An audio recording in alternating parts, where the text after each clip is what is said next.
కొత్తపల్లి అనే అందమైన ఊరిలో ఇద్దరు 10 ఏళ్ల పిల్లలు రాజు మరియు తేజ రోజు సాయంత్రం స్కూల్ అయిపోయిన వెంటనే పరిగెత్తుకుంటూ అలమార చెట్టు కింద. ఒకరోజు ఆ చెట్టుకింద కూర్చున్న రాజు తేజాని చూస్తూ అన్నాడు. తేజా, నువ్వు నన్ను నవ్విస్తే నేను నీకు మామిడి ఇస్తా. తేజ నవ్వుతూ ఓహో సరే, పోటీ మొదలెకేద్దాం.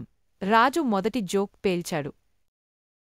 ఆవులు, మొబైల్ ఫోన్లు ఎందుకు వాడవు తెలుసా? తేజ ఆశ్చర్యపోతూ ఏంటి రా అది?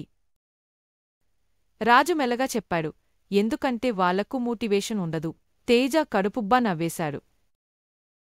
ఆ మామిడి తింటూ తేజ అన్నాడు. నీ జోక్స్ వింటుంటే మామిడి పండ్లు కూడా చెట్లో నిలబడలేక దూకేస్తున్నాయి. తర్వాత రాగానే మరో జోక్ వేశాడు రాజు. కొబ్బరి పండు చెట్టు నుంచి ఎందుకు పడింది?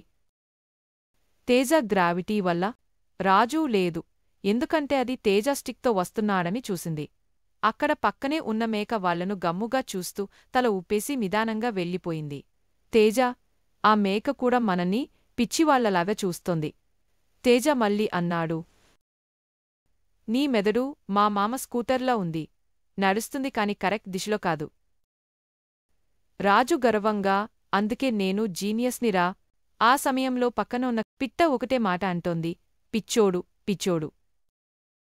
రాజు ఆకాశం వైపు చూస్తూ చూసావా, పిట్ట కూడా ఒప్పుకుంటోంది.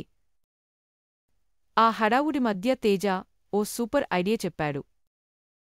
మనిద్దరం కలిసి పెద్దవాళ్ళయ్యాక ఒక కామెడీ టీ షాపు పెడదాం. రాజు ప్రతి టీతో ఒక joke free. Special item laugh chai. ఒక సిప్ 10 నిమిషాల నవ్వు. రాజు ఆకాశం వైపు చూస్తూ మళ్ళీ అడిగాడు. తేజ, నీకు ఏమన్నా అనిపిస్తోందా? మేఘాలు కూడా ఒకరితో ఒకరు జోక్స్ చెప్పుకుంటాయా? ఆ చెట్టుమీద పక్షులు ఒక్కొక్కటిగా చేరుతున్నాయి. రాజు చూస్తావా, మనన్ని కామెడీ షోలా చూస్తున్నాయి. తేజ, అయితే మన షో పేరు జోక్ జల్సా టీవీ. అంతలో సూర్యుడు అస్తమించిపోతూ ఆకాశాన్ని నారింజ రంగులో రంగవేశాడు. తేజ, రాజు, సూర్యుడే మన జోక్స్ విని నవ్వినట్లుంది. తేజ అడిగాడు, నువ్వు ఇన్ని పిచ్చి ఐడియాలు ఎక్కడెక్కడ్నుంచి తెస్తావురా? రాజు నవ్వుతూ నాది బ్రెయిన్ కాదు, ఒక ఫ్రిడ్జ్, పూర్తిగా కూల్ ఐడియాలతో నిండిపోయినది.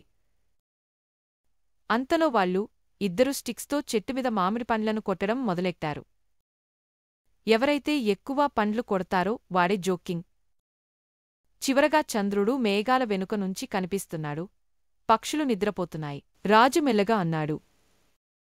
తేజ, మన ఊరంతా నవ్వించాం.